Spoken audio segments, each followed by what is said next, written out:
Okay. Oops. Hey, what's up, everybody? It says that we are live right now. Man, we are just a busy, chatting little panel this evening. Look at everybody out there watching right now. Hello, everybody. Welcome to Caliber Corner, episode number 132. And tonight, we're going to talk about reloading rifle ammunition, the basics, with an emphasis on 5.56. But a lot of what we're going to talk about this evening, you can apply to various calibers. And Squibload over there, he's been busy getting everything ready for tonight. And we got a nice panel with us this evening. So we're going to go ahead and let them introduce themselves. And then we'll see who's joining us. So real quick, in the top left corner, we got Avid Waterfowler, a.k.a. John. Avid, what's going on, man? How's it going? It's going pretty good. It's going good. All right, so I blame you for that trip to Shields I made this afternoon where I spent some money picking up reloading components for the shotgun press. I'm excited now. Going to get the shot shells loaded up here pretty soon.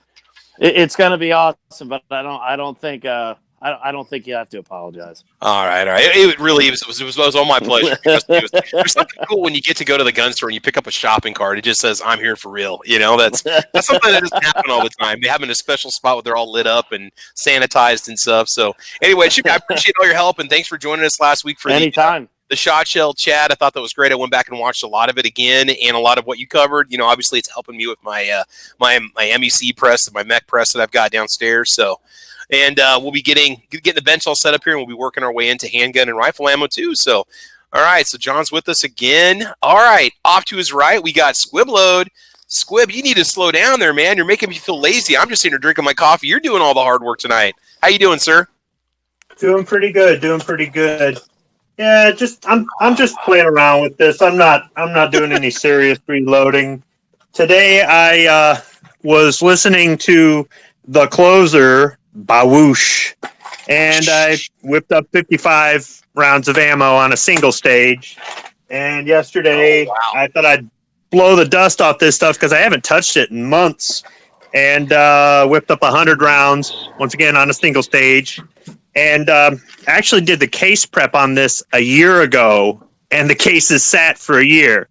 So I went ahead and checked a few of them and blew the dust off of them, put primers in there, and loaded them up. So. Nice. All right, man. Cool. I appreciate you being here, and we'll make sure we put a link at the end of this podcast so that people can watch your reloading videos, and that'll be good stuff. All right. And also joining us from the East Coast, we got a little AWAG 1000. AWAG, what's going on, man? How you doing? How y'all doing? We're doing good, man. So what you been up to lately? How's life treating you?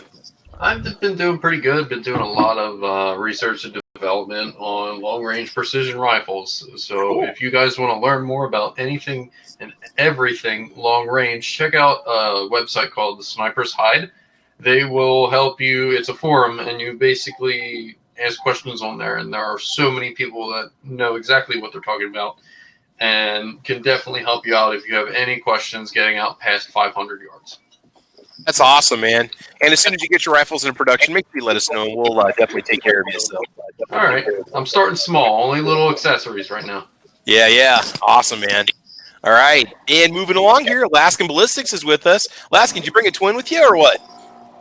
I don't know. Let me log out. All right, no problem, man. No problem. Well, Laskin was with us last week, too. Why don't you guys make sure you check out his channel. Lots of good stuff. Laskin, we'll come back to you in a sec, okay? All right, Foos. The Foos is loose. Foos, what do you know, man? How you doing? I'm doing just fine. I know more than yesterday and less than tomorrow. There you go. That leaves me confused, but it's good that you know something. So, sounds good. All right. And I'm pretty humble today because I've got like a power panel of reloaders that's on here, and I'm just kind of dabbling in it, myself, just getting into shot shell reloading. And when my bench is all set up, I'll be able to get going back into handgun reloading too. So, Alaskan Ballistics, what's up, man? You're back. You're just yourself now. So, yeah. Yeah, my twin. Not a whole lot. I'm here to learn and help. What's going on? I've reloaded probably thousands of 5.56, 223, 55 grain VMAX. On a single stage press. I don't currently have it. I left it in Georgia before I moved to Alaska, but I've done thousands of it before. So, and you got a YouTube channel. Why don't you tell us about it? Because you got a show that you host also. I'm going to try to get on that at some point. What do you got going on, man? Tonight at 7 Alaskan time, I got late night gun chat. That's just what it's called. It's just asking questions. People asking mostly about what will stop a bear. That's what everybody asks questions about. And then I have a ballistics video coming out every Wednesday. Well, this week's video is a little different. It's a little bit weird. So, but yeah, every Wednesday Cool, I'm man. shooting the chronograph and redneck ballistic testing. Can't get that Georgia out of you. You can take the Alaskan out of Georgia, but you can't take the Georgia. I don't even know what the heck that is. All right, I got you. And so, so Alaskan, just so we understand the time, what is your time difference from Pacific time or Pacific Standard Time? We're 1 hour from Pacific Standard Time. So right now it's 3 here. It's 4 in California. It's 7 on the East Coast. So. Yeah, that's right. Okay. Yeah. So just so people want to know so they can catch your show. So awesome, man. All right. So real quick, let's just see who's watching it. Man, we've already got a lot of people chatting out there, a lot of stuff going on. And one of the reasons why I've been having a lot of these reloading chats because a lot of people are getting into it and we want to make sure we give you the best information we can. I mean, we're not pros, okay, but we're just definitely here to give you some good advice and get you started. So join it in. We got Mystic Guns out there, AWAG 1000, Jason Stewart, M. Gabriel's out there, 10X Shooters, Kingpin in the house, Fluffy 10mm Jeep guy, you know it. Eco to tacos and French fries, always. Defense Dad's out there. Yo, what's up, my fellow Nebraskan? Weston Probst is out there. Patrick Pew Pew. All right, Matthias is out there. What's up, Matthias? Matthias, I appreciate the picture, man. Good stuff. Glad you like that Ruger Wrangler. Calaveras 32 Special out there. Darcy Sorensen's out there. If you have questions about rifle reloading, let us know. We'll answer the best we can. And we're going to try to cover as much of this as we can with the 90 minutes that we have. And also, just a little reminder that tonight's episode is sponsored by SS Pawn in Lexington, Nebraska. Just take the Lexington exit off Interstate 80, go north on your right. You will see a big old sign that says Pawn Shop. Stop in there, say hello to Stan, and SS Pawn will take care of your firearms needs. Whew. Okay, reloading rifle ammo. So last week we gave you a lot of reasons to get into reloading, and just we need to get away from the aspect of doing it to save money. There's a lot of other reasons why you can do it. Once you get past the initial material investment and so on, you'll start to save a little bit of money. It all depends on what you shoot and how much you shoot it, okay? So with that being said, I'm pretty much just going to turn this over to the panel. If you guys want to just share a little bit about maybe your reloading experience, and then we'll just go ahead and get right into it. Squib's going to talk about reloading 5.56, a little bit about case prep, whatever, powder primers and all that fun stuff. So guys, have at it. Kind of share your thoughts and so on. First thing, you don't save money with reloading. You shoot more for the same budget. There you go. All right, let's just put that on a bumper sticker. That is the truth. That really is the truth. I agree. Uh-huh. When it comes to making, especially rifle ammo, the sky's the limit to what you can essentially customize your round to do. You, depending on the cartridge you select, you can go anywhere from hunting to, and then there's subgroups of hunting. There could be like elk hunting, varmint hunting. There's, deer hunting, and it's much like how there's, bird shot, buckshot, slugs with the shotguns. When it comes to reloading your own ammo, there's different bullet types and bullet weights that will perform a different duty differently. Real quick, guys, we got a question here. This is kind of the Ford versus Chevy. So, AWAG, I'll let you make the decision on this one. Lee or Hornady for your reloading materials? Lee Loadmaster or Hornady? Hornady. Are we talking about like reloading dies or like the bullets? In general, presses and tools. I don't know, man. It depends. In all honesty, if it's going for like dies and things, every single die manufacturer, although they do things slightly different, when you're working with certain capacity cartridges that are of, just your standard hunting rounds, like your 223, some of your 308s, and those kinds of rounds, normally all of the manufacturers are held to a specific standard. So in all honesty, I think they're all the same. I use Lee stuff, and I managed to squeeze, 1/4-inch groups at 100 yards out of majority of my rifles. So yeah. But when it comes to like bullet and component manufacturers, when it comes to bullets, Hornady really kind of knows what they're doing. But in all honesty, it's gotten to a point where the technology to manufacture these bullets is so widespread that no matter who you buy from, you're generally going to have a good result. Well, I guess I'll chime in on that a little bit. Lee definitely makes it, in my opinion, a good product. There's no doubt about it. That's where I started. It's where a lot of people start. That's where a lot of people stay. Somebody like my uncle's been loading 30 years. That's what he uses. Now, he doesn't stretch out to 1,000 yards or anything like that. The one thing about Lee that I personally don't like, a lot of their dies tend to size down to the lowest spec possible, meaning if you actually measure them, they're closer to a small base die, at least in my experience. I've only owned 3 of the rifle sets, so I have not been as happy with that.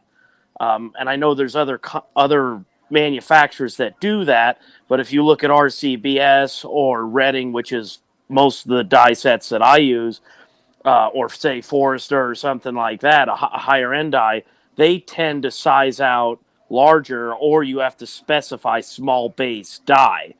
At 100 yards, are you probably going to notice that? No, you probably aren't. If you're only shooting 100 yards, I would say you probably don't need the higher end die set. If you're stretching out to 1,000, even 500 yards, you're probably not going to find many of them guys that are that intricate and into the rabbit hole, as I usually call it, using Lee. That would be my assumption. Maybe a press, but probably not dies if I were to guess. Well, a lot of those guys going out to 1,000, if they're using a bolt gun, is only neck sizing their rounds. Yep, They're not doing a full size. Now, if it's a gas gun, you kind of have to, because that brass is still moving as it's getting ejected.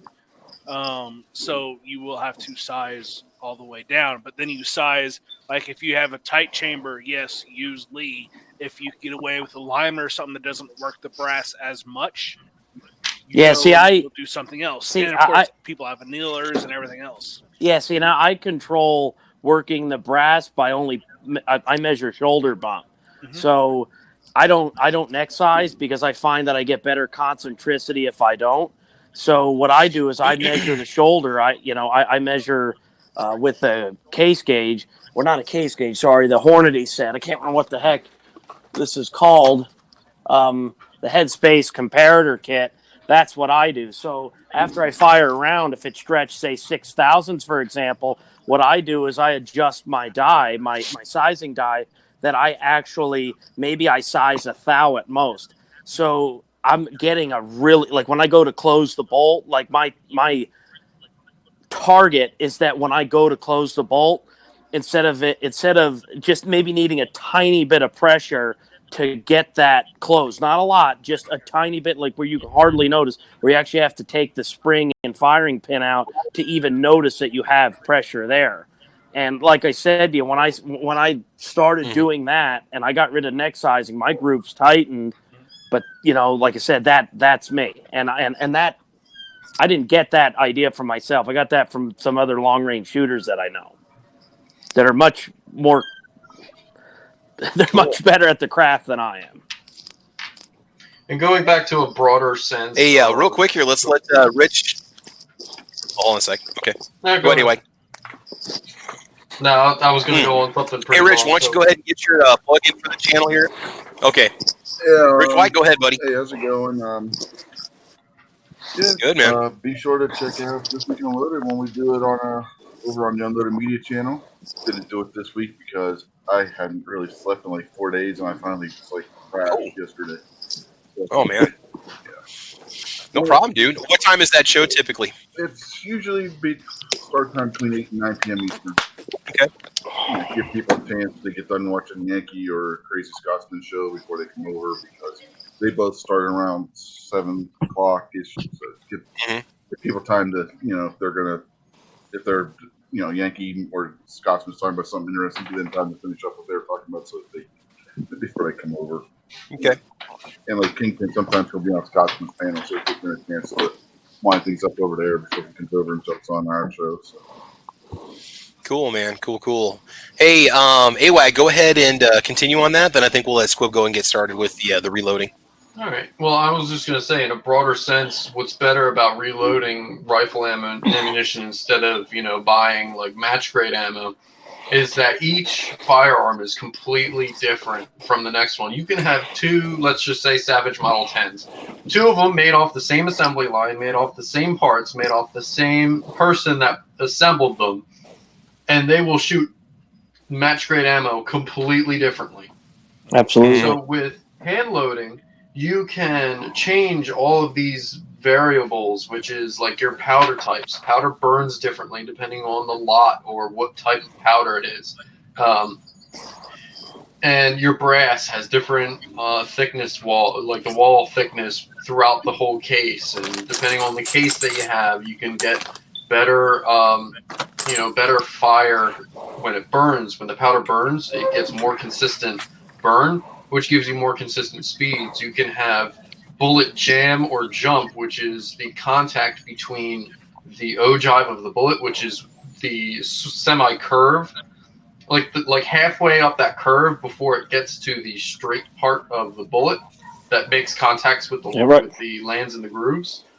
So you can have jump, which means the bullet has to go a certain distance before it engages the rifling. Or you can have jam, which is the bullet's already shoved up against the rifling before you even fire it. And that in itself could create... You can have the same powder, the same primer, the same case, the same everything, but you can have one bullet have jump, and it'll give a different velocity reading than the one that has jam. So you're only changing the length of the bullet only by a little bit, and it's changing your velocity values. Oh, yeah. Yep. So there's a lot of customization if you know what you're looking for. There's tons of customization when it comes to making your own ammo. Oh, yeah. It's literally endless in how much time and effort you want to put into it. So I know that some long-range guys that I know, like they'll go after a specific, they'll go out and they'll buy a bunch of powder in the same lot because that will tend to burn. 8-pounders. Well, this guy buys a lot more than that. But he'll also go out and look for this brass. Like, let's say it's a federal brass, and he'll look for certain batches. A specific year manufacture date. Oh, my goodness. See, in my opinion, it comes to a point where you can't squeeze any more accuracy out of the rifle than what you put into it. So what I mean by that is essentially the gun and ammo combination has become so accurate that the human behind the gun cannot reproduce the accuracy that the rifle and gun can produce. Yeah. All right, guys, we're going to go ahead and let Squib take it away. He's just going to kind of run us through the basics of what to look for and what to think about when you are reloading your 5.56. Alaskan, go ahead, buddy. I just wanted to comment on that. I actually had a real-life experience. The guy who taught me how to hand load convinced me to load 110 grain VMAX in my 270 for the whitetails in Georgia. And Georgia whitetails aren't that big, so yeah, why not? And I killed a deer with it, and it destroyed it on the inside. It was great. But I had a Browning A-Bolt Hunter, like the cheapest walnut stock Hunter Browning. And it was the only way I could get it to hand load was to do that jump and jam that he was talking about, get it right on the land. But I did that and got it right up next to the lands where it didn't have to jump much and it wasn't jammed. But I sold a box to my buddy who had a Browning A-Bolt Stalker, with the synthetic stock version of it, 270, and he bolted it, and the bullet stayed stuck in the barrel when he pulled it out, and the casing and the I didn't crimp the bullet, but it's literally the two guns, same manufacturer, and just shows you how different they could be. Yep. And I ended up wasn't cut right. Dang. Well, it's when they grind the reamers down. When the reamers are worn, they don't throw them away. They grind them down and grind them down and grind them down. That's why some guns have longer throats and others have shorter throats. Mm-hmm. It's the machining side of cutting the chamber. Mm-hmm. All right. And then, like, when it comes to that, if he would swap out bullets and seat it to the same depth, the way that bullet was made, he may be hitting the lands and grooves where another one wouldn't. So Yeah. each type of bullet is different. Mm. All right. So, Squib, you got your cup of coffee. You ready, man? I mean, I'm not even sure what you want me to do. Well, let's just start off with some fired brass. Where does a person even begin? Why don't you talk about some of the basic items that you might need to look for getting when you're getting into reloading? What are some of the basic tools that we use? And again, guys, check out 2 episodes ago when we covered the basics of reloading handgun ammo. A lot of the dies and the presses and all that stuff we covered in depth. So we're just going to kind of glaze over some of the basics of what you need to know. So you've got your used brass, Squib. Where do you start from there? You fired your rounds. A person's picked them up. They're going to take them home with them. I really want him to send me that RAM tack. I love that. That's my favorite. Squib, you still there? Yeah. Okay. I mean, I've heard some stuff about processing brass. There are people that I've heard a few people say they don't. I've heard some people question why even bother. There's 2 different ways to tumble brass. There's wet and dry, and from there you've got different manufacturers or different techniques or different media to use to do that. And a lot of this is personal preference. I heard earlier somebody was talking about which is better, Lee or Hornady. Yeah. They're all really the same. Somebody's going to go, oh, no, that's not true. Dylan's the best. Okay, Dylan's Cadillac and Lee's Chevrolet, and some of the stuff in between is Buick or Oldsmobile, but pretty much they're all the same. It comes down to preference. So if you say, I want a dry tumble because I don't want to worry about having to dry out cases, then you dry tumble. If you say, I want a wet tumble because I don't want the mess from the media from dry tumbling, then you wet tumble. It really comes down to choices. Now, I'm going to recommend dry tumbling only because that's what I do and it works for me. Somebody else could have an argument with me about why wet tumbling is better. I'm not going to say that it's better. They just prefer that particular method. Okay. So I think it's a good idea to clean your brass. Sure, you could, if you just fired it and picked it up, you could actually just load it. Actually, if you go to a channel called Deuce and Guns, he actually fires a round downrange, takes the brass, reloads it right there on the shooting bench, puts it back in the gun, and shoots it again. Yeah, so you can load dirty brass if you want, but I don't really know anybody who does. Well, those are the guys that are the bench rest guys that want to have absolute 100%. Consistency from round to round because your brass will. No, he was doing it to prove it. He was asked, can you do this? It's like, yes, absolutely. Yeah. You could pick up brass. Oh, yeah. I mean, as long as it's not corroded or pitted or it's got a split in the case or maybe a bad dent in the case or something like that, you should be able to just go ahead and reload it. So I've had some people question why even bother cleaning it, but I mean when you buy it from the store, it's brand new brass and it's nice and clean. Clean's going to feed better. Clean's going to look better. Sure, if you store it long enough, or if this brass has been sitting around for a year. I tumbled it a year ago, so it is mildly tarnished, but it's really not that bad. So when we're talking about a tumbler, guys, we're talking about a device that you use with media, which is your abrasive material that you're going to use to polish up the cases. For somebody who might not know, there's many different tumblers out there. Makes your brass all nice and pretty. There you go. There you go. And the media is going to be, media is going to be any kind of like abrasive material that you'd buy. So if you're not sure, you can ask them at the gun store. They can point out what you can pick up. If it's a wet tumbler, it also, that's got ball bearings in there and everything else, so it does have media too. But yeah, it's about cleaning it. It's about making it look pretty. But clean brass is going to feed better, and just overall, it looks better.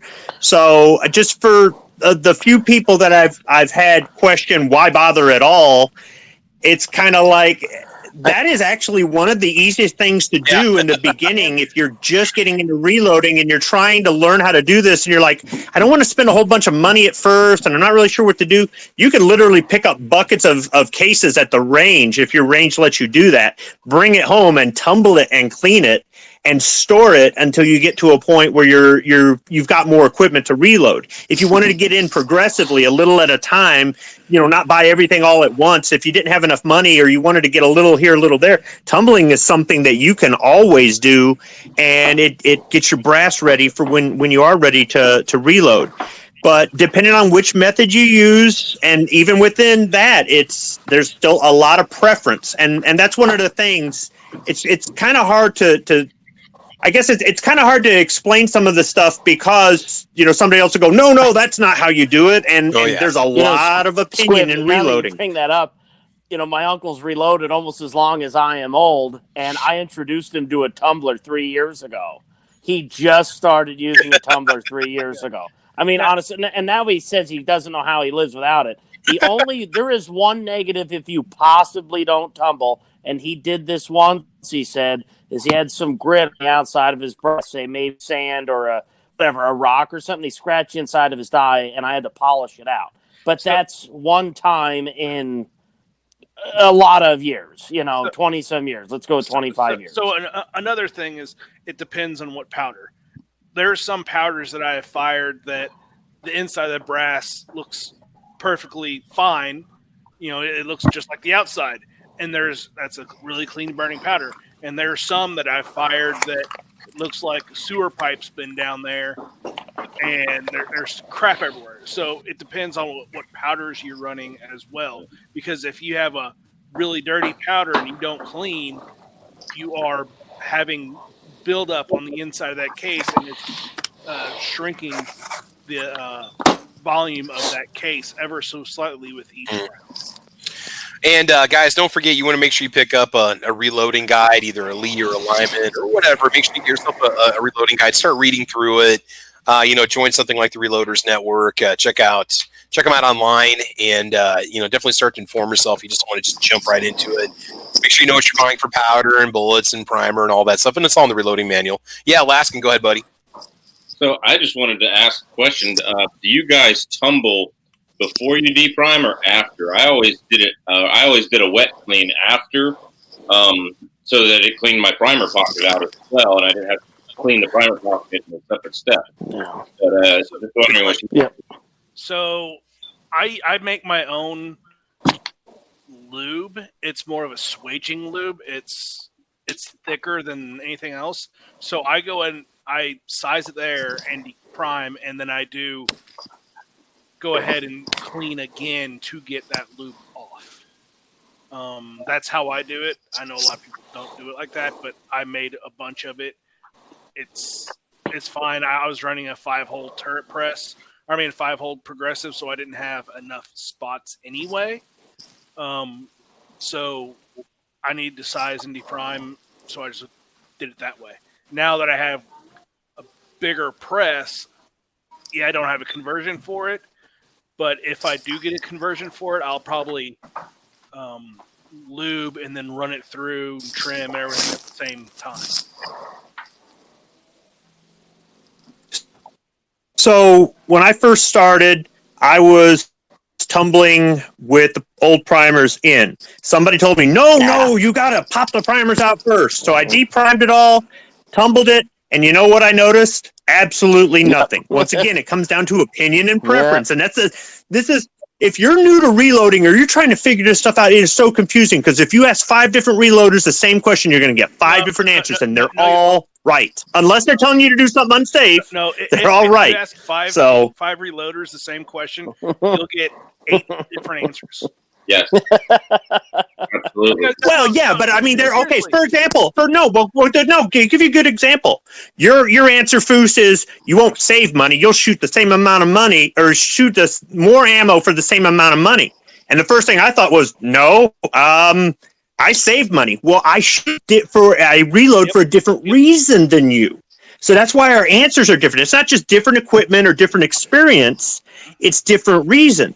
You say, well, there's only one reason to reload. It's to save money. No, there's more than one reason. And that's part of the reason I think we give 8 different answers. Comes to rifle. Am I going to put it through an AR that I'm never going to take out more than 100, or am I 100 yards, or am I going to put it through a 6.5 Creedmoor that needs to reach out 1,800? Well, you're still shooting a rifle. your end result is going to, what you're wanting the end result to be will reflect on what steps you need to take with that brass and reloading to get your result. Yep.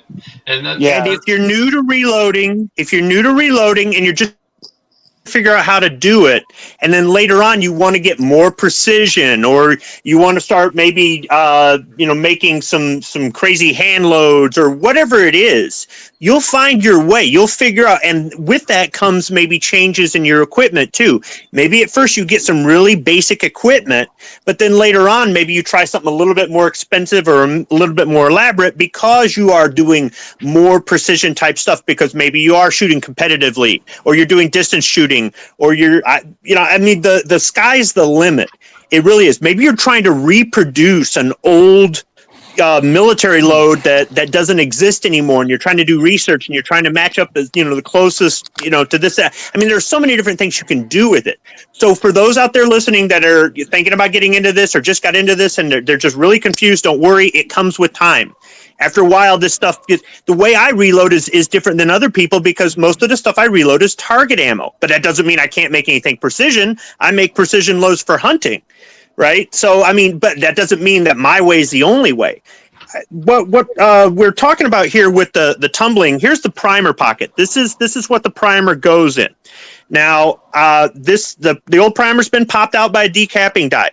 I've got a tool here. It's a little hand tool. There are power tools for it too. You can put it in there and clean out the primer pocket. I've rarely had any crud in the primer pocket though.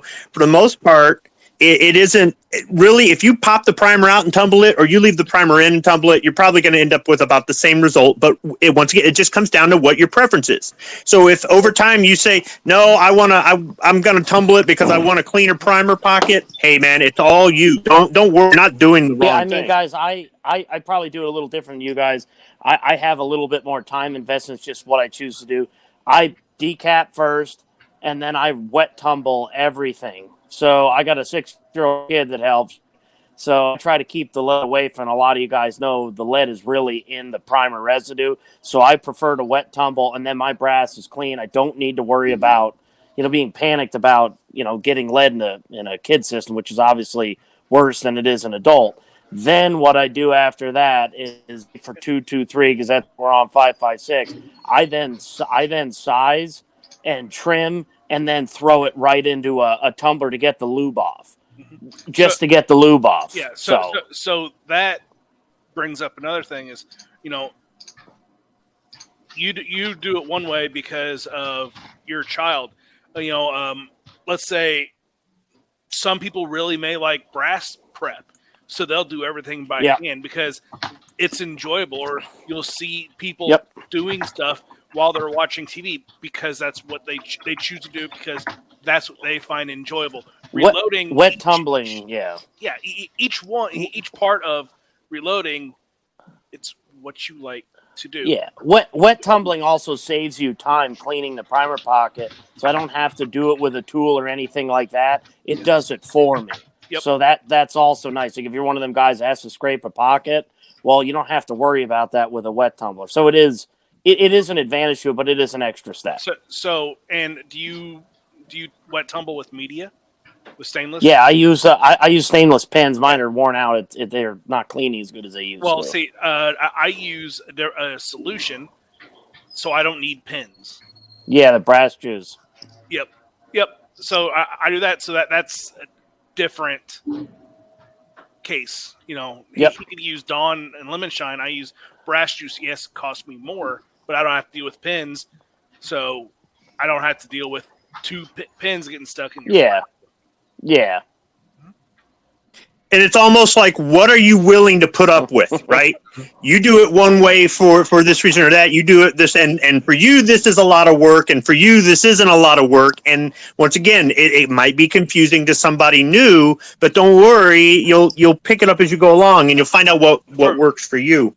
I'm sorry, go ahead. That's right. For my 223 and stuff like that, I run it wet with no pins, but for any of my full caliber guns or full caliber rounds, I still run with pins. It's just because of the volumes. I would rather do it with run with pins, but if I have a 5-gallon bucket, I'm cleaning. I'm not going to earn a pin. Yeah, and So- that's the thing that I use is you guys do wet and dry tumbling. Is I when it comes to like 223 and your high volume shooting cartridges, especially my 54Rs, I'll wet tumble them and then I'll let them sit out and then I'll wet tumble more and I'll do it in like almost like an assembly line. Like I'll have one section devoted to wet tumbling and this, that, and the other thing. Now with my 300 Win Mag, I go overboard because I'm obsessed with results when it comes to like your 308 and 300 Win Mag, and I'll sit down for a whole day and I'll hand clean each case and I'll inspect each case, especially when it comes to the 300 Win Mag. The load that I'm using is at pretty much at the very top of the how much powder you use. So it's a very, very stout load. And I only do that. Normally I load pretty conservatively. The only reason why I load to the upper echelons is because that's specifically what the rifle likes, is when it prints a group that's 1/4 of an inch, you're stacking rounds one on top of the other. At 100 yards, that is a result for me, and I'll continue to use that. I'll continue to use that load, but when I hand clean each case, I inspect it inside, outside, to make sure that the brass is still up to snuff. The brass is obviously when you're using a very high pressure cartridge, where normal 223 pressures are around 55,000 psi. 300 Win Mag operates at 65,000 psi, and that's at a normal pressure. Since mine is upper echelon of powder weights, it's probably going to be a lot more than that. So I have to. My safety is in my casings because I know that the action will hold well over 100,000 psi, and it's how far do you want to go? If you're looking for results, go for results. But if you're looking to just save money and make 1,000 rounds for cheaper than you can buy it for, then by all means do just run enough powder to make the action cycle. True. Yeah, but powder. So think of it like this: case prep is like painting. When you go to the store, you pick out the color, you get the paint, they mix it, you buy all the stuff you need, you come home, you move all the furniture, you put the drop cloths down, you put all the painter's tape down, you change in your grubby painting clothes, you mix the paint, you do all that, and then you roll it on in maybe a matter of minutes. If you've got a decent roller and all that other stuff, you wait for it to dry, then you roll on the second coat, and then you're all done. Then you have to pull all the tape, get the drop cloths, move everything back, and it's all the prep work that seems to take forever. But once you get into that assembly line and you've got this rhythm going, you can just go ahead and start putting in the powder, seating the bullets, crimping, and it just goes. But the case prep, it can seem like a little bit of a hurdle because it's just like prep for painting the living room. All right, Squib, why don't you take us through the next step? You've got the empty case. Where does a person go from there? Well, something I do is a little bit different with this 5.56 with military brass is that I chamfer the primer pocket. And I just got this little tool. There's power tools to do this. There's other ways to do this. And more or less, I'm just taking that primer pocket and I'm taking that military crimp out of there and making it a little bit easier for the primer to slide in there, because I've noticed with 5.56, if I try to put a primer in there, sometimes it won't seat all the way. It'll jam up. It'll smash in the shell holder. So I just chamfered a little bit. I don't really do that with other cartridges, but if you've got some military brass, well, first off, military brass is some of it is Berdan primed, and that's a whole different. I don't even want to go down that alley. But with these, I do that. Some people may not. Some people may. It's just, once again, it's preference. But for me, that's what I do. Now, what the guys were talking about with tumbling it again to clean off the lube is if you're running brass through steel dies, you want to put some lube on there. There's different kinds. There's paste, there's spray, there's wax. I leave the lube on because it's not going to hurt anything. It'll burn up and all that. But it doesn't mean that cleaning it off is a bad thing. Once again, it's personal preference. And what I'll do is I'll take the case and I'll run it up through a sizing die, and the sizing die will reform it. And then I'll go ahead and I'll measure it. And there's a spec in the book, and I'll measure it with my calipers. And if it's within spec, like 1.760 is the, dropped it. Well, here. 1.760 is the max that it can be for being stretched.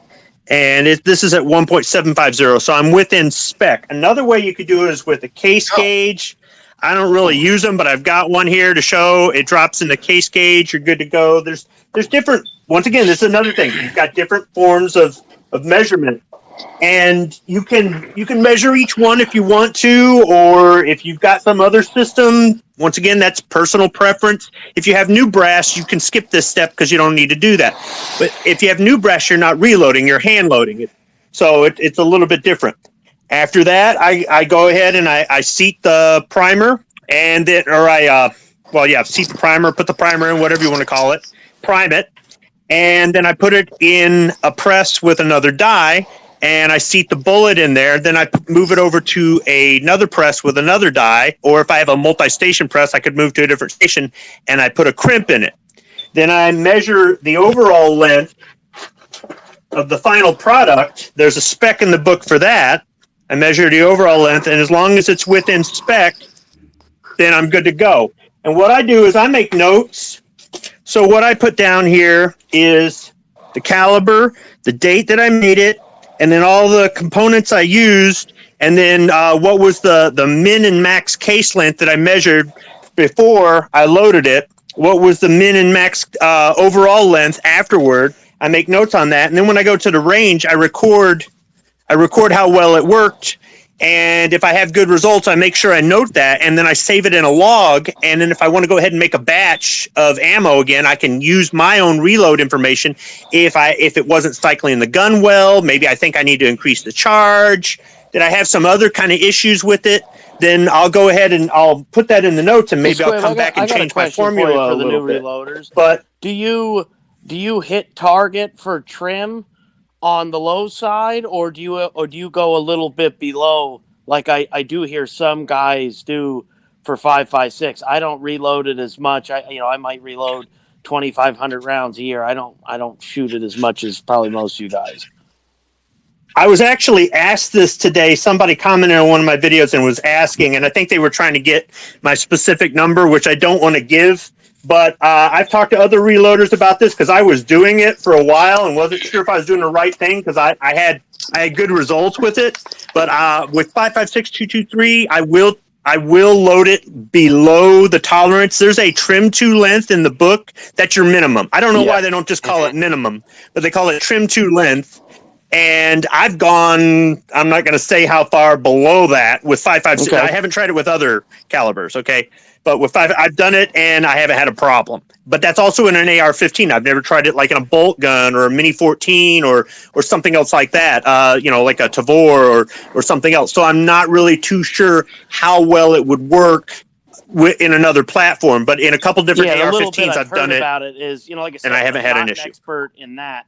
I hit the trim to length just because that's, it's just what I've always done. But they say that the reason they do it is that they can get 3 or 4 firings out of the brass until it gets max in length. But for me, every time I clean it after I size, I have one of these Little Crow Gunworks trimmers that you hook in a power drill, and it's just part of my process. If there's material to take off, it takes it off. If there isn't, there isn't. And I just treat it that way.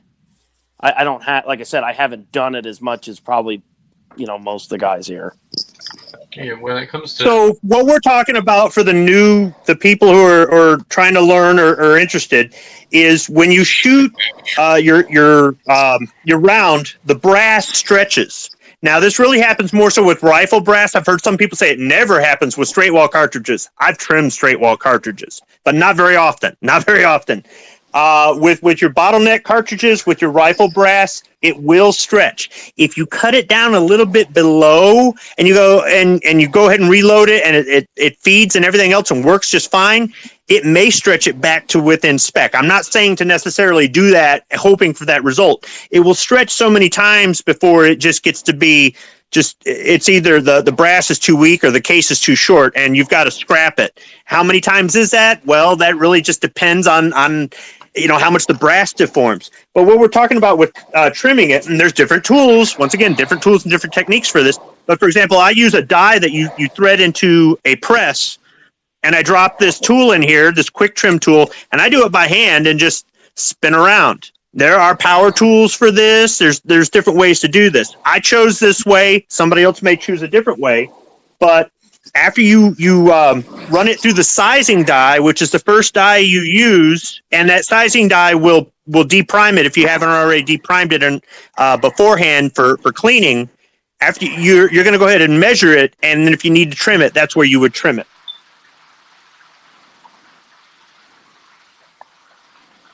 Did I kill the chat? No, it was good. It was Sorry, informative. I thought I had my I was muted. I was muted also. Okay.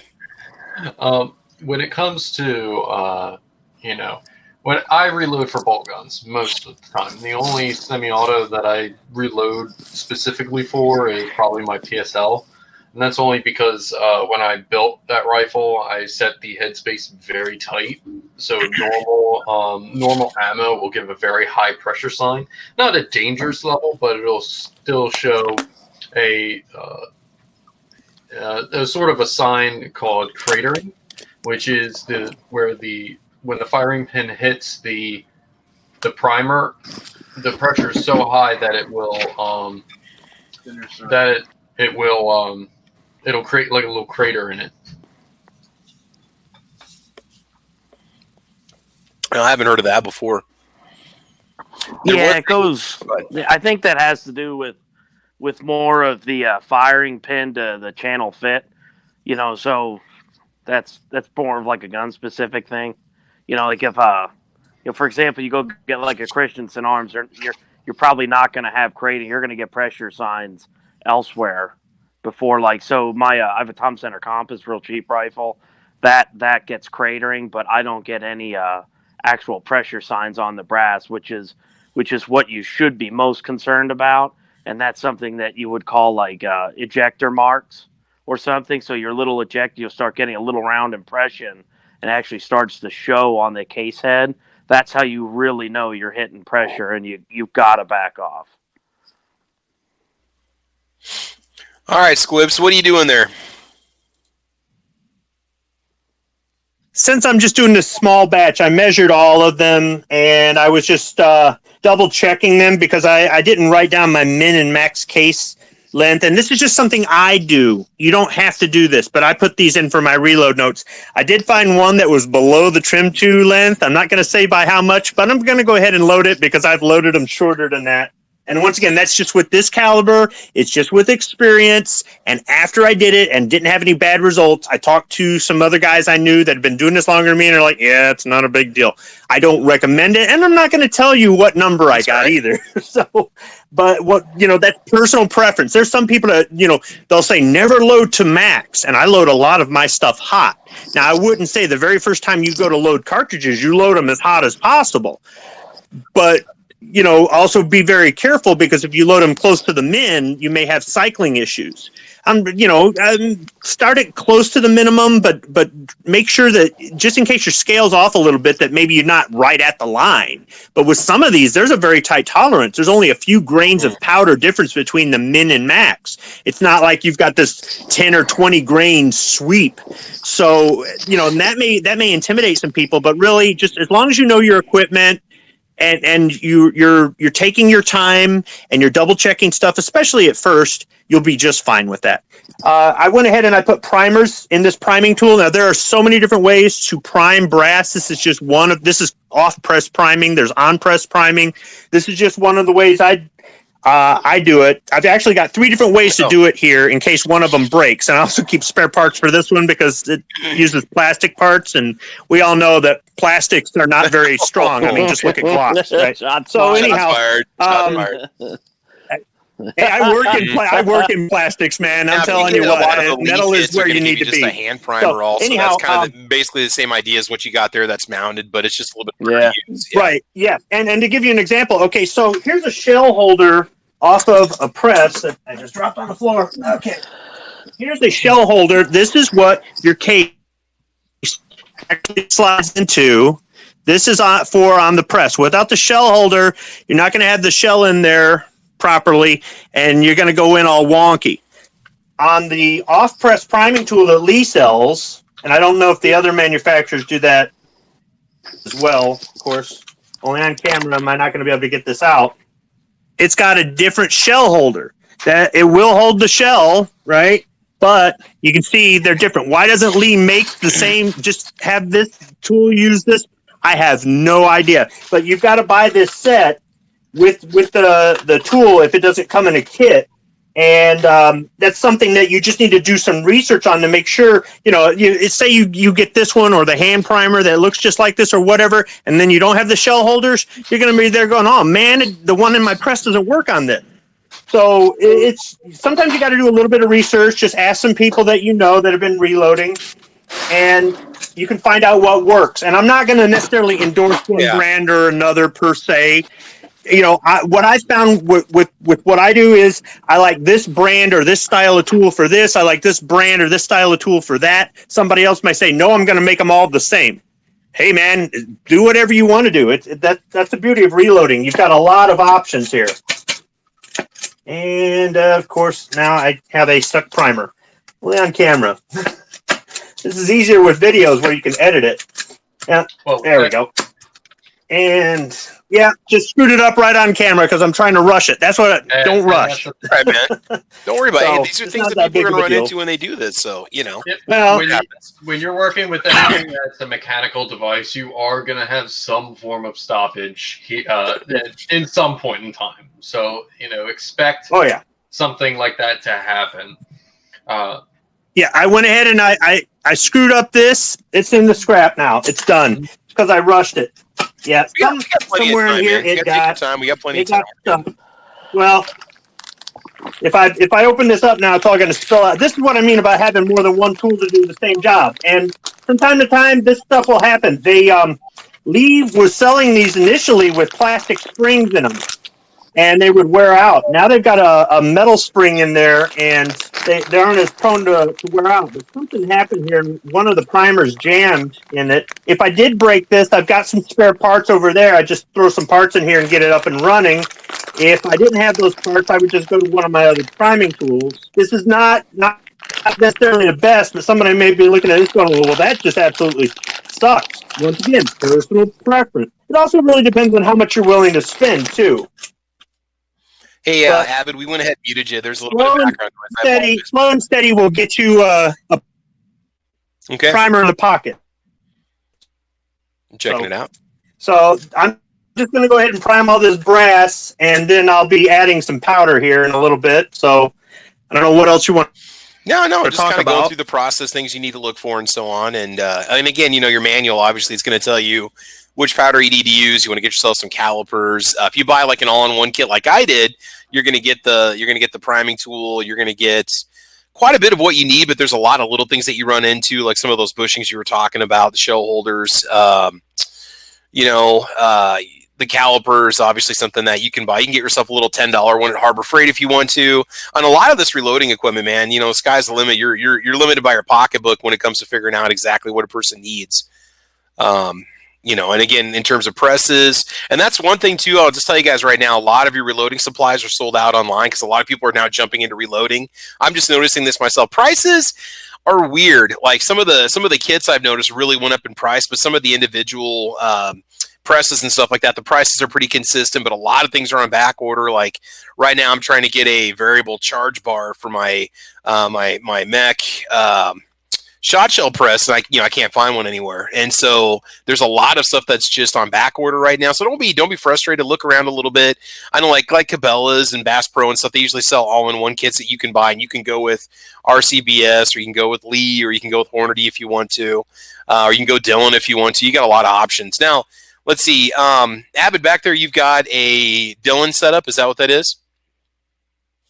And Abbott, we muted you because there was a lot of background noise when you were playing with the shells. Sorry about that, buddy. You have to unmute. And Squib, just you're muted. I'm it's all good. No, so okay. That's a Dillon 550 there. I actually just got that, about a year and a half ago or so. So progressive is mildly new to me, but I'll tell you that press is really user friendly. And if you've done a single stage, even for just probably honestly a couple months, you could probably jump right onto a 550. It's only a 4-station, but it works real good for my purposes, and a couple hundred rounds an hour is plenty enough for me. And anyways, more budget friendly too, changeovers and all that stuff. Now, Dillon stuff you can buy direct from them, right? That's where I actually got it. I went to the Harrisburg Outdoor Show, and they were handing out 10% off coupons, and I think free shipping. Oh, wow. So I took advantage of it. Yeah, because I don't know. It seems like the Lee stuff. I don't know. Honestly, guys, you might want to check the companies like Hornady and Lee. Obviously Dillon, because if you can't seem to find these reloading presses through your traditional outlets, even like some of your sporting goods stores or even your local gun store, go right to the company because you may be able to order direct. But a lot of them are going to sell through other retailers. Yeah, so there's a chance you'll see the item online, but you won't be able to buy it directly from the company. The other thing about Dillon, I mean, I do drink the blue Kool-Aid, but I don't push it. I'll tell you the guys the truth. Their warranty is absolutely unbelievable, and I mean that in every way. Even during this pandemic, I opened a new changeover kit, and the powder funnel had rust on it, strangely enough, and I sent the guy a picture literally 2 days later. He said, "We're sending you a new one." Didn't just ask for an address, that was it. So they're really, really good company to deal with. They're not cheap by any means, but I don't know. They're expensive. Not the most expensive. I think Lee, if I'm not mistaken, their return policy is, what is it? You can get the item for half price or something like that as a replacement. And I don't know if they give you. I don't even know if they give you any kind of a warranty out of the box. To be honest. Yeah, they're okay. I mean, I've had good luck with them. I actually had a carbide insert break on a 357, and because it was less than 3 years old, they sent me a new carbide die. But after 3 years, I do believe you're right. That's what they do. Okay. I mean, it's better than nothing, Travis, but it's not. It's not the best. Yeah, it's not like you're going to be totally out if it breaks. No. A lot of these companies have been around for a very long time, and they're some of the survivors from a lot of these other companies that came out 30, 40 years ago that aren't with us anymore. So again, if you go with the Lee, Lyman, Dillon, RCBS, you're going to be pretty good across the board. Now, I can't remember when it comes to the dies are compatible all the way across the board or not. Yeah, I think they're all like 7/8 by 13 or something like that. Okay. And then when you get the dies, is it like a pistol? Like if you get a 5.56 die set, you're going to get like all 4 of the dies or 3 of the dies together. Is that correct? I think it depends how you buy your die sets. Yeah. The thing with when people say that they're reloading 5.56, in all intent, when it comes to the actual dimensions of the resizer, you're reloading for 223, and there's a difference. Yes. Oh, that's something we should talk about too. Squib, you want to comment on that real quick, or John? Anybody? The difference between 5.56 and 223. The most important difference is going to be the powder charge. Is that correct? You can use a different powder for 5.56 can take more pressure. 5.56 can take more pressure than 223. So if your firearm says 223 rem, you might want to make sure it's 5.56 NATO compatible before you fire through. You might have an older bolt action or something that you don't know. If you don't know, call the manufacturer. And some guns have changed.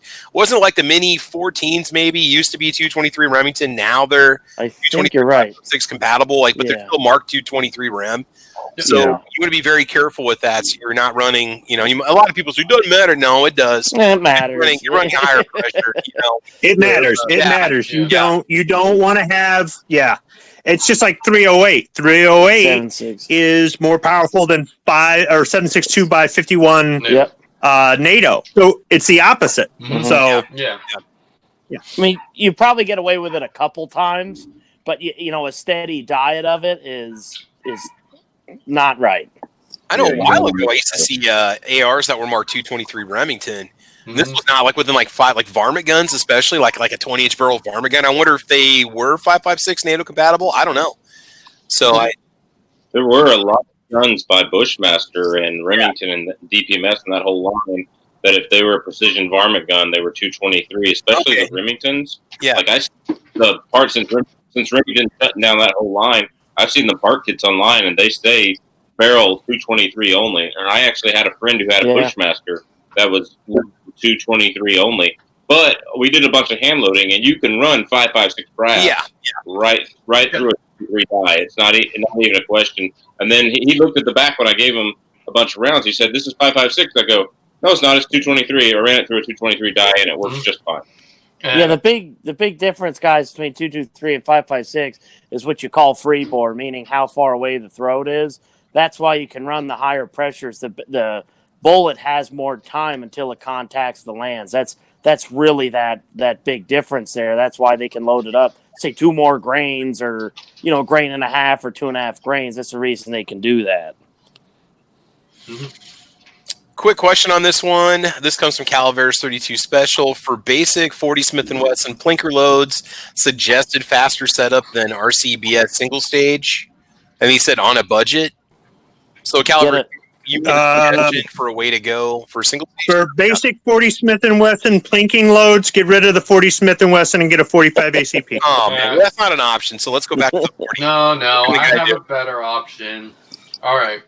So instead of with 40 Smith & Wesson, throw it away and get a 357 SIG. I'm joking. When it comes to loading, when it comes to plinking loads, I don't really dive into the pistol calibers that much. But essentially, if you want to put out more rounds, just take the firearm that you intend on using it for, work up a hand load for it, and then streamline your process. You look at your entire loading process, like how many steps do you have until you get the finished product? And like actually go into the nitty gritty stuff, like picking up and putting down like tweezers to pull out primers from the little carton that it's in. You can speed that up a little bit by getting a $5 RCBS, little primer flipper. So you're not spending time flipping around primers to get them the right way up. The best way to save time is to look at how much time you're spending doing that. And that stuff is completely 100% free. Now, let's just talk reloading here real quick. What you guys at Squib, especially, or maybe John, maybe what kind of a savings are we looking at? Like, what can you load a box of 55 grain 5.56 for if you've already got everything? Let's just talk about already having the tools. If you just got to buy the brass, the powder, the primer, the bullets, any idea what it costs to say load a box of 20? Yeah, ballistics. What do you got? I loaded 55 grain VMAX on a single stage Tucker press, and I bought the brass 2,000 pieces at a time, 8 pounds of powder at a time, that kind of thing. And I was spending about 22 to 23 cents a round once I reloaded the brass. And that's 55 grain VMAX. So that's cheaper. It's not as cheap as a 55 grain full metal packet. And I probably had 2,000 or 3,000 rounds of VMAX stored up as a crap hits the fan load. And I shot deer with it, and it did just fine. A white-tailed doe right here in the neck, 55 grain VMAX will do the job. So. Yeah, because right now I just went to the local sporting goods store and I think I was looking at $7.99 for a box of 20 55 grain. So $8 a box if you can beat $8 a box, just from a money saving standpoint. Because there's going to be somebody watching this episode saying, "Why would you bother talking about 5.56?" Well, because it's fairly simple to reload. I mean, components are readily available. You're maybe not going to save if you buy steel case ammo, but again, it's not always about savings. But I was kind of curious for you guys that do it. Just talking about reloading the shotgun ammo, John, we were looking at saving me maybe $3 a box on those AA loads. So, I do have to say this about saving money. If you pay yourself minimum wage for the time it takes you to do it, even with a progressive class, you don't save any money. So it has to be a lot. Don't tell anybody that. But it's also a good excuse to get away from the family. Just go to the garage because you need some quiet time. Yeah. I mean, I'm doing. There's a mental health perspective behind it too. Yeah. I do 223 for somewhere around. I mean, I'm going by case, but I do about 180 to about $200 a case of 1,000 is what I can make it for. Oh, wow. That's if Okay. I have the brass. Now, Yeah, and that's also about half using the price right now, tack too. and stuff. Yeah. Okay. Okay. I'm at the complete opposite end of the spectrum when it comes to 223 because I want to see results. You know, but Squib, you can hand load that for less than a cost of buying a precision box of 5.56 or 223 at the store. That's the thing right there. You will obviously save a little bit of money. When I was looking at 6.5 Creedmoor, I could come up with something similar to Hornady Precision for like half the price of the box. I mean, it was literally, you know. Not so much. Not quite. My How a Mini Action is chambered for 223 Remington. I can't use 5.56 or anything. Yeah. You know, I want to see results with that because I want to, you know, the purpose for that rifle is to essentially take like groundhogs and things like that at 300 or 400 yards, and I want to have the most precision thing that I possibly can get my hands on for a relatively cheap price. Now, normal match grade ammo will produce about 3/4 inch groups if I do my part at 100 yards. Now, and that's like maybe $1 a round. You know, that's expensive. And I'm making custom tailored rounds to this rifle so that I can get 1/4 inch groups at 100 yards. But I'm spending $1.50 a round, and I'm using Lapua cases. I'm using bench rest primers. I'm using bench rest powders. I'm using, you know, Lapua Skinar or Sinar or however you pronounce it. Bullets, you know, they're expensive, but they're hyper consistent. Yeah, that's the absolute truth. Is I used to buy Hornady Tap 55 grain for my JT distributing kit 20-inch H-bar, and I could with Hornady Tap I could definitely get my best group with .277 inches edge to edge, and that's pretty much one ragged hole. It's the size of a 270 bullet. Damn.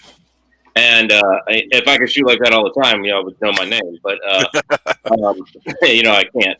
But I would hand load to match that stuff. And if you go the cheap route, you know, you get 0.75 if you buy the Nosler or Lapua brass, and you know, hand load it. And yeah, you're spending $1.25 on all the components, but you really get that tight 1/4 inch group almost every time. And that just depends on how tight you want it. With the less expensive stuff, I could still nail milk jugs at 100 yards and a 20-ounce drink bottle at 300 yards, and I was fine with that. So I did a lot of bulk stuff. But if you really want results, or you spend on the components, the better you're going to get. I think I loaded Nosler brass one time in 308, and I weighed it on a little scale, and it was within 900ths of an gram, whatever. Yeah, whatever the weight is. Yeah. An ounce or whatever. Yeah, and the thing with those high-end casings, if like, especially with like people that are into like the nitty-gritty details of long-range precision shooting or just precision shooting in general, you know, especially with your Lapua cases, your Nosler cases, you can load those 2 or 3 times, and then you can sell them used to people that are on forums for maybe a couple bucks less than what you actually spent on them. So you can get the use out of them and then still get your money back, in a sense. You know, and if it's a worst case scenario, it's brass, so you could scrap it. True. Hey, so look at it like this. Yeah, look at it like this. If you want to say 223 Remington and 5.56 NATO for plinking, target practice, just burning up at the range, especially if you buy it by the case, is dirt cheap if you go, you know, per round. If you got into reloading for something that was more expensive or less common, for example, 8mm Mauser, and you already had the press and the scale and the calipers and the loading blocks and the funnel and everything for 8mm Mauser, for the most part, all you really need to load 223 Remington 5.56 NATO are the dies. That's about it. You're going to get your data in the manual. You might even be able to use the same powder. Well, okay, you're going to need different primers, but primers don't cost a lot. You might be able to use the same powder. If not, you can get, you know, another pound of a different powder.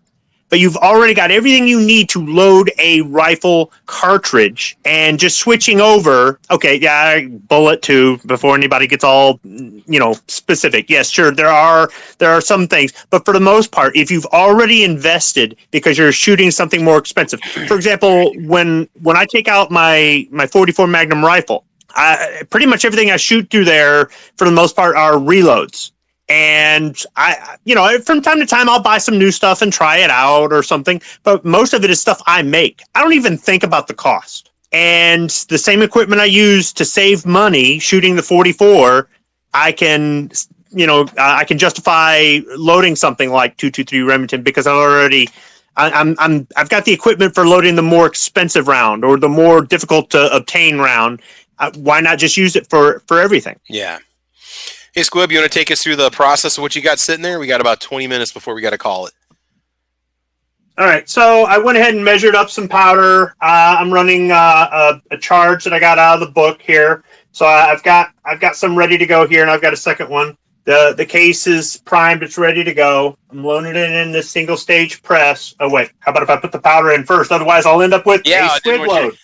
All right. Yeah. So let's get the powder in there. All right, powder's in the case. Put the case in the shell holder. Put the bullet in the neck. Raise it up. This is a bullet seating die. I've already adjusted it to what I need. I had to work it back and forth over time, and I haven't taken this loose in forever, so it's going to be seating it to what I need. And then I just go ahead and I measure it. I'm within spec. And then I don't know if you can see it. Probably not. Let's see if I can move the camera a little bit.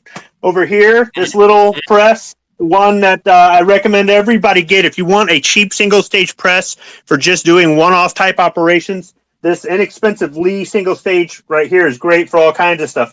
I'm just going to run it into a factory crimp die. I've got the crimp die turned down a little bit more than what it needs to put a heavier crimp on this. And let me check it here.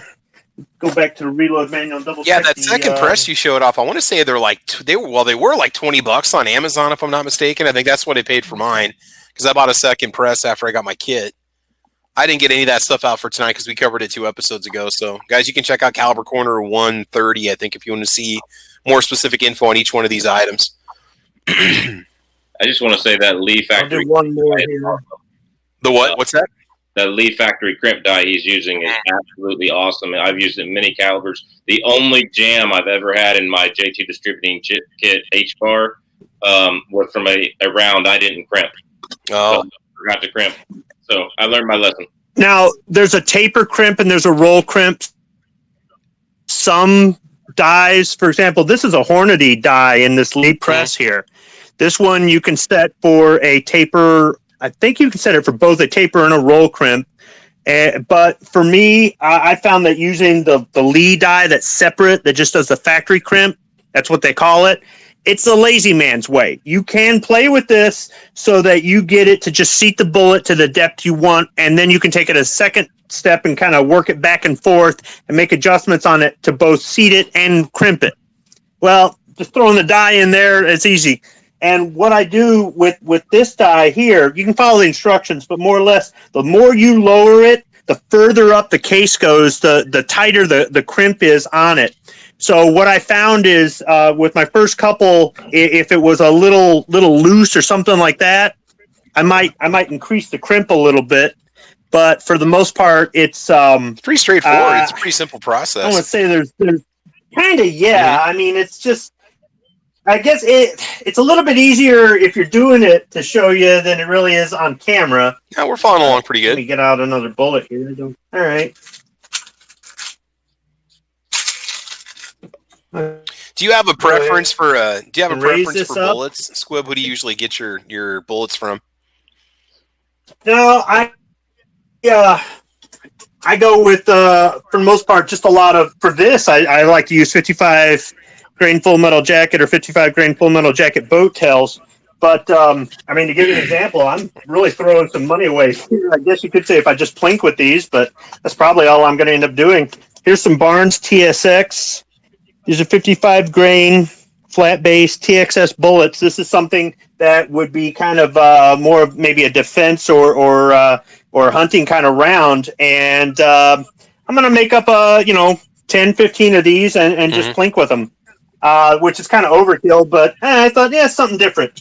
So, but I could with the same equipment that I use to just make plinking ammunition, I can go ahead and make hunting ammunition. What I did with these are Hornady 55 grain full metal jacket. They're about $18 to $22 for 100 at Bass Pro Shop. So, I mean, this is your basic target ammunition, and that's all this is really going to be used for. It's just target ammunition. I was trying out a new powder. I had bought this powder a couple months ago, 4166. I've never used it before. Today was the first time. I found I got consistent powder throws in my powder measure. There's something about the powder, the different shapes of the powder sometimes make when you go to measure it, you get inconsistent. Certain shapes seem to come out the same every time, and other ones are kind of go all over the place. I did have one point where this actually got hung up in the powder measure, and this small little charge came out, and I go, what the heck? And I put another funnel underneath there, and I cycled a couple times, and nothing happened. And I cycled it one more time, and a whole bunch dumped out. I think some of it had turned in there sideways and actually jammed in there. It's like, well, what kind of powder happened. What kind of powder is that? Is that a stick powder, a ball powder? It's a stick powder. It's a stick powder. Here, I'll pour some out. I doubt we can see it really well. The video quality, it's always blurry when we're watching it here, but it's usually sharper when I go back and watch it on the replay. So it's like a cylinder. Yeah, it's a stick. It's more or less like they took a long stick and just chopped it up into sections. Okay. So it's really thick and grainy. So yeah, I was told that that's supposed to be really similar to Vargant, and I'm having a hard time finding Vargant around here. I had never tried this before. I actually went to the store with a grocery list. I was up north at a store that has more reloading components than the stores around here. And I brought a grocery list of what I wanted to get, and they only had a few things. So I'm like, well, I got some money burning a hole in my pocket. What am I going to bring home? So I'm actually looking on there going, hey, 223 Remington. All right, I can use this. Hey, 8mm Mauser. I can use this. So I bought it, and I said, I'll just find the reload data later. Now, this has been around for years, but I really didn't have any data in either one of my books. So I went on the IMR website, and I found reload data. Now, the reload data I found was actually for these Barnes 55 grain bullets. Well, all I did was use the powder, the min and max powder charge for 55 grain with regular 55 grain full metal jacket boat tail target ammunition. Somebody might go, oh, don't do that. I've never had a problem with transposing powder charges for bullet weights. And I'm sure if you want to be real precision and real scientific, maybe not, but the kind of shooting that I do, or just for target practice, whatnot, I just really wanted to try out the powder. And so far, just with the reload, with the one hang up with the powder measure, I'm pretty happy with it. Let's see how well it shoots. I made 2 different batches. So let's just see how well it shoots, and I'll go ahead and record that when I'm at the range, how well it worked, and if I think that maybe too strong of a charge, too light of a charge, and typically I wouldn't make 100 rounds, but I'm fairly confident my rifle will be able to handle it because these aren't max loads. They're a little bit on the high end, but they're not max loads. I'm not really that worried about it. Typically, when I'm trying out something new, a new bullet, a new powder, a new primer, something different, I'm playing with something a little bit. I'll put it in a box like this. I'll make, 10 to 20 rounds of it and test it out. So that's kind of a pain for me. It'd be nice if I had my own gun range in the backyard, because then I could make it, take it out back, shoot it, see how well it worked, and then come back in and make more. Instead, I got to go down to the range and, so that's kind of the hassle with it. But that's what you keep notes for, so you can go back later and go, hey, I want to make up some good planking ammo, or what powder do I got? What primers do I got? What do I got? Oh, okay, I can make up this. So sometimes you can go back to your information, whether you're trying to repeat a load for target practice, for hunting, or you're just trying to cobble together something with what you've got left if maybe supplies have been a little bit scarce. That's what I do when I go to when I try to work up a load. Is I'll go through the range of what the powder is. Say right now I have right in front of me a load development thing that I set up. It uses about 35 rounds. and I do 5 rounds of, say, I think I started, I wrote it down on the casings. I write in a little Sharpie marker on the casings. 21 grains of 8208 XBR, and then my next one is 21.5, and then the next one is 22, and then so on. It goes up by half a grain each time. I'll go to the range and I'll shoot 5 of the 21 grain rounds into a group.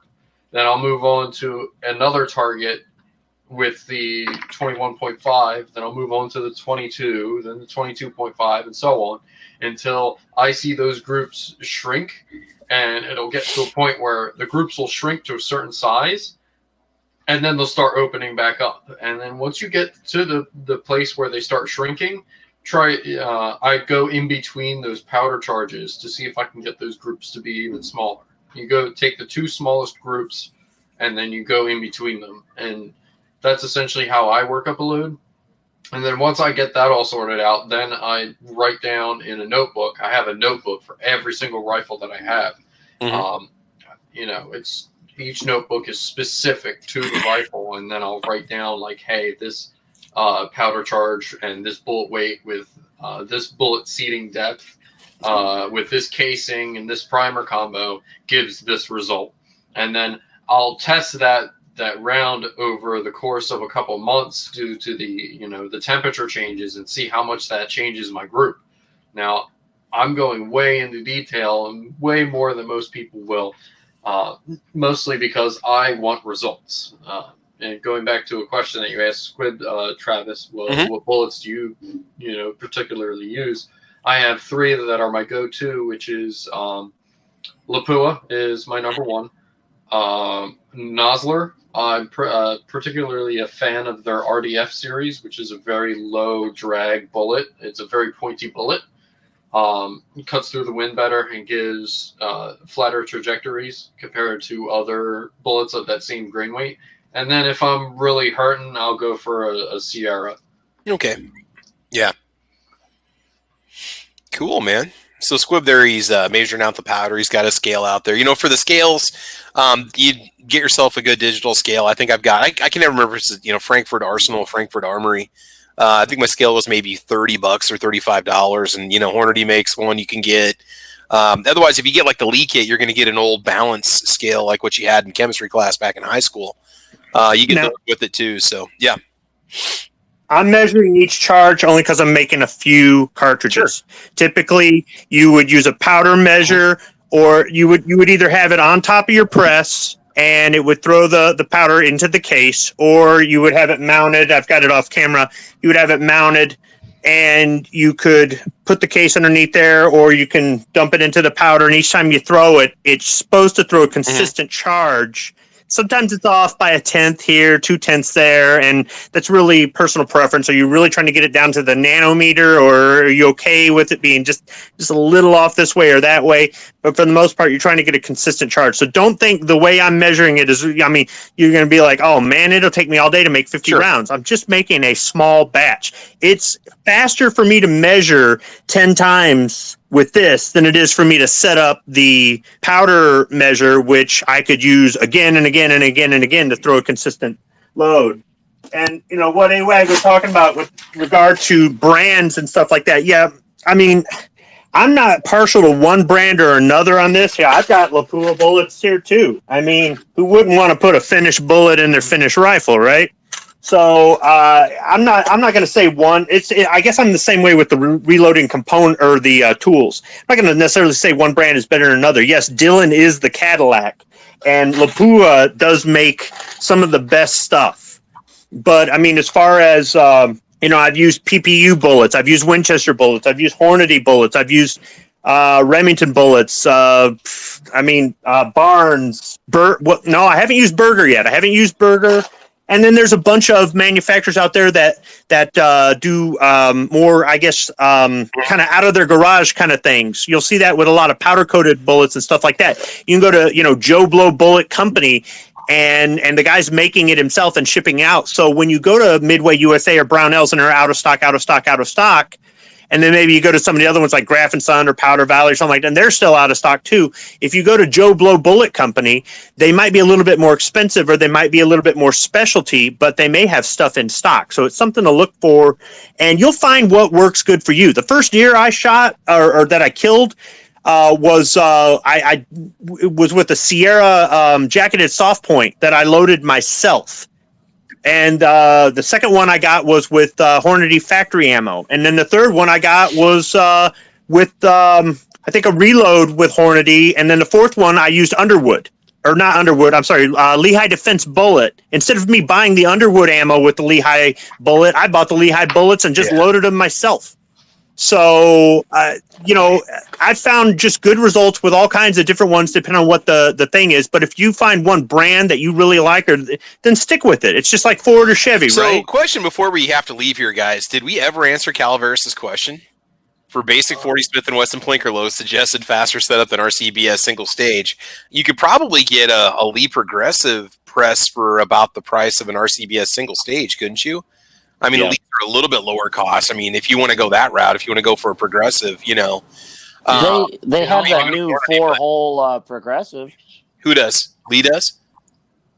Lee, they just came out with it last year, and it looks like a pretty darn good option, and it looks to be somewhere in that low to mid 100 area, and changeovers don't seem too expensive. Honestly, it looks like a half decent press. There you go. What I use is I still use a single stage press, but I have what's called the Hornady lock and load system. It's like it almost looks like an AR-15 bolt face. You set up your dies in this locking system, and then all you have to do is give it like a third of a couple degree turn, and then it just lifts out, and then you can replace the dies that you use. So it definitely speeds up, your reloaded. And I think I only paid like $40 for the system, and it comes with three individual like inserts that you can put your dies in. It's pretty quick system. I personally like it, and I haven't seen any issues regarding repeatability, because I use it specifically for my 300 Win Mag, and I'm still getting insanely accurate loads with them, so it's not affecting the accuracy of the dies or anything. So something you could look at.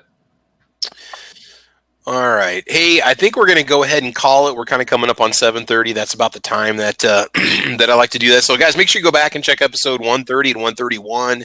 We kind of give a brief introduction to loading handgun ammo, and then also shotgun ammo, and then rifle ammo here this evening, too. So I can just kind of let the panel finish up if they want to say a few final words, and then we'll go ahead and see who was watching this evening, and we'll go ahead and call it. So, Alaskan, I think we'll go ahead and start off with you. Anything you want to say before you go? Alaskan Ballistics? No. Fun discussion, guys, and thanks for having me on again. Learned a lot. Thank you. Yeah, like I said, it was just kind of a speedy, quick overview of just the basics for somebody who's interested in getting into reloading. And, you can buy the components one piece at a time if you want to. You don't have to go out and buy an expensive set. You can take your time and buy the parts and start doing it next year, you don't necessarily have to go drop a lot of money right away. So that's definitely one nice thing about this, too. Plus, right now, you might not be able to get a lot of the kits. You might just have to buy the parts, and then you can get what you want just because of how the markets are right now, just looking at stuff in general. So, all right. Rich, anything you want to say before we go, bud? Yeah, just thanks for the invite. And just like with the pistol reloading, I didn't really get to put much info in, but yeah, I did get in some things last week with the shotgun reloading. I actually found that more interesting than the pistol or rifle reloading. So I know, me too. I spent some money today buying the components. I'm oh my god! I get to get started right now. I've been doing Google searching on shotgun reloaders and stuff. So if I do start reloading, that might be what I'll start with. This is going to sound pretty selfish, but it seems like I only want children so I can have them help me reload. This we have no kids. It's like, man, it's just going to be me doing all this. So maybe I could train my dog to do something. I don't know. So, all right, man. So, Rich, I appreciate you being here, man. Thanks a lot. Yep. All right, AWAG, anything you want to say before we go, bud? It was kind of a speedy show tonight, and what do you think, man? Yeah, there's definitely tons more to cover when it comes to rifle reloading. Yeah, I have a Discord server that I have set up specifically for, your long range precision, your rifle reloading, that kind of stuff. If you guys have any questions, I put a link in the I guess the little chat area, the live chat. I'll put in one last one before we close it up. But if you have any questions, you can find me there. I'm usually pretty close to my computer. Since all of this, madness going on, I'm definitely going to be around more. So if you guys have any questions, feel free to join that server. I will do my absolute darndest to, make sure that you guys get very accurate hand loads depending on, you have set up. And I can't remember if I have them here on YouTube, but I know over on Gunstreamer.org I've got the full reloading discussions that we had like 3 years ago. They were like 2.5 hour, 3 hour Caliber Corner episodes that we did when we were on a different time frame. Type in Traps P11 reloading and see what pops up, and you can see if I might still have the episodes of Caliber Corner up over here. I don't know. If they don't pop up, go over to Guntube.org because AWAG was in those discussions too. He was like 14 in those discussions when it's been a while. Dude, he was just a little kid, man. No, I'm just kidding. You were like 1 year, 21, but it was like 3 years ago when we had the discussions on this stuff. So, but we had much longer episodes, had a lot more time back then too. So, all right, cool, man. All right, AWAG, appreciate it. Guys, check out his Discord if you got questions. He will definitely communicate with you. He's a young person there into social media. Discord's their thing. So, all right. And let's see, Avid Waterfowler, you want to say anything before we go, bud? Yeah, I thought it was a good discussion. I mean, this is was it muted? Yeah, so like I said, I thought it was a real good discussion, and there's a real big difference, between hand loading and reloading. It seems like semantics, but it's not. I mean, you could clearly tell that's AWAG's interest is more of he's probably what you classify as a hand loader, and kind of what Squib was showing there, that's reloading, and I do both. I plink, and I also, I shoot for precision, so it just depends what I'm doing. Yeah, and then you kind of got your people that load for hunting, so they're going to have a specific type of round they're going to be going for, too. They want kind of that balance between precision, but then also maybe being able to get bulk production for a lot of testing and stuff like that. So, cool, man. All right, and last but not least, Squibload. Anything to say before we go, bud? Yeah, I made a video thinking about publishing it this week. It's why you shouldn't get into reloading. It's a little bit long, but some of my videos are like that. So if you want to tune in and watch that one, just be prepared for it to be a little bit long. But I think I go over some reasons, maybe some misnomers about reloading that people might, have heard, or they might look at it one way because they haven't done it. And there's a lot of my opinion in there, but that opinion's based on my experience, having been somebody who was adamantly against reloading, who finally succumbed to reloading. And I've been doing it for 6 years. And even though I said in this video or in this show that, different people do it for different reasons, and I kind of do touch on that a little bit in the video, it's not for everyone. So, take it for what it's worth, but know that people out there who are into reloading are really into reloading. They want to share that information with everybody. They might push you a little bit more this way or that way, or you may just say, you know what, I'm just going to do what they do because I don't know what I want yet. But as you start to do it, you'll customize it to what you want, and then maybe you might change this or change that about reloading.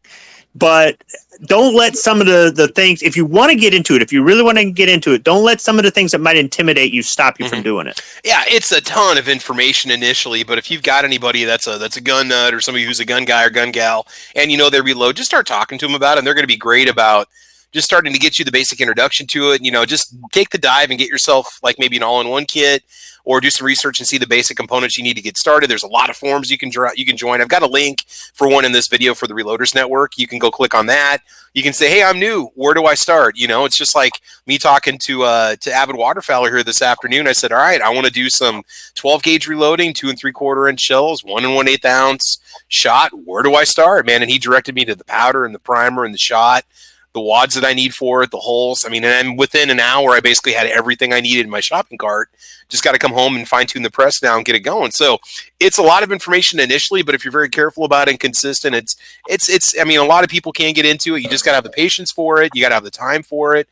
Obviously, maybe a little bit of money, but do check places like Facebook, and if you're willing to try Craigslist, because I was looking on Facebook and there's 12 presses for sale right now. There's a Dillon up for sale, RCBS, a couple mech presses also that are up there also. And I mean, you can get some really good prices on stuff, but also check prices because some people are trying to sell it maybe $50 under new, and you might have to replace some parts. You know, you might get something that's a little banged up that needs a little TLC. So take that into consideration. But if you got somebody that's got a press for sale and maybe you're friends with them, you know, maybe consider buying it from them. Because right now, a lot of this stuff is backward because so many people have gotten into reloading. Mm-hmm. And another thing is when you're getting reloading, especially your presses, these are, you know, machines that are made to take a couple 100 pounds of force. You know, they're made out of cast iron. They're made out of these solid materials. Most of the time, if something is even from like the 60s, it'll definitely still be well within tolerances to be usable. Even if it looks all beat up and dinged up, it's still probably good. Mm-hmm. Exactly. And for a lot of these, as I'm finding out, parts are readily available too. So, I mean, unless the presses, if you go to the manufacturers that make these presses, just click on like support or parts and see if they offer parts for that model, because the mech press that I bought, is it mech or MEC? I call it mech. I hope that's okay. I don't know if it's mech. Mech. Okay, so the one I went through and looked it up, I can still get every single part to basically rebuild my press if I have to.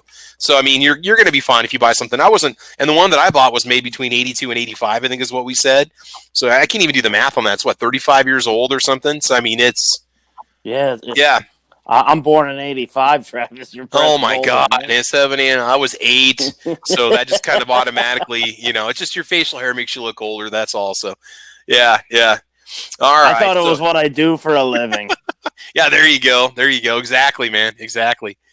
Okay, Ohio 45 ACP says, I'll bring my Beretta Silver Pigeon and Browning Satori. Ohio 45 ACP, you are killing me right now. I was looking at both of those last night, and I don't know which one I'd want to go with. I was looking at a Satori CX and that Silver Pigeon, that 686. That might be the way I have to go, man, if I'm looking for a bucket list gun. That's going to be on there. That, and I've got to have a Browning Auto 5. So don't worry, I do not have any stimulus money at this time, but if I do, it's going to be bad. That's all I'm going to say. So, oh man. Okay. So anyway, I got a lot of videos coming up this week. I'm going to go to the range quite a bit. So those of you that are over on my Patreon, you guys get to see the videos first. And otherwise, I think we're going to go and do the Caliber Corner drawing. I'm sorry, the Patreon drawing for the month of April this week, so I can get that stuff out in the mail and get it out before this weekend. So be watching for that video. We do a live drawing for those of you that are patrons of mine. I got a lot of stuff to give you guys this month. Every month we do all kinds of fun little swag boxes that you get. And so just be patient with me. The videos are going to keep coming out now that we're moved in, but not exactly unpacked. This should be cleaner by next week, by the way. We will get you a lot more range footage and stuff now that I've gone through orientation and stuff. I'm all set at the new range that I joined. So, all right, on that note, let's see who is joining us this evening. Ohio 45 ACP, G23 says, get both. Okay, fine. Twist my arm. Fluffy 10mm Jeep guy was with us tonight. Tread's out there also. He says, from the Reloaders Network, get to the Discord channel and to Headspace, the two-way friendly Facebook-type platform. Let's see, who else is out there? I was out there too, chatting people. AWAG's out there. AWAG's with us. Marco Dunn's out there too. Jason Stewart, M. Gabriel, New York Outcast, Dead Horse, Ohio 45 ACP, Calaveras 32 Special is out there. I did see a little Mystic Guns earlier joining in before Calaveras scared her away. Just kidding. Rich White's out there and over here. Tara Smith's out there too. Ohio 45 ACP. The Juice has been joining us tonight too. He's been with us for quite a few episodes now. Tacos and French fries. Saw some Yoder, Texas out there earlier. And let's see, New York Outcast, Dakota, 2 Live Moo. Kingpin's out there also. Might have had some Midnight Range if I'm not mistaken. Nice Strike was out there also. Gun Love and Grandpa's in the house. Nice Strike, I thought you were going to join us for tonight's episode. You could learn a thing or two about reloading rifle ammo, bud. Gizzard Gary's out there. Whew, and I think that's about it. I'm like breaking out in a sweat here. There's so many people. All right, so that's it, guys. Caliber Corner episode 132. Just a quick overview, kind of a teaser on reloading 223 Remington 5.56. You know, we all kind of do it differently, but there's, you know, you got to start somewhere if you want to get into it. and it's not always going to be about saving money. So keep that in mind. So we will have another episode next Monday. Don't know what the topic is. I'm going to go back to my giveaway video that I did, and I'm going to start pulling topics off of there, and we'll have some good discussions, and probably get back into some more gun chat because we've covered 3 episodes in a row now on reloading. So hopefully you guys learned a little bit. Otherwise, I think that's it, guys. I want you to have fun. I want you to be safe, and as you know, always, we will talk to you soon. Thanks for watching. Special thanks to SS Pawn, the channel sponsor. Check out Stan over at SS Pawn in Lexington, Nebraska. They will take care of your firearms needs. And we'll talk to you guys later. Take care. Have a good one. Bye-bye. Peace out, everybody. Bye, Alicia. Adios, Alicia. Bye-bye. Adios. Hey, Alicia, go reload. Go reload, Alicia.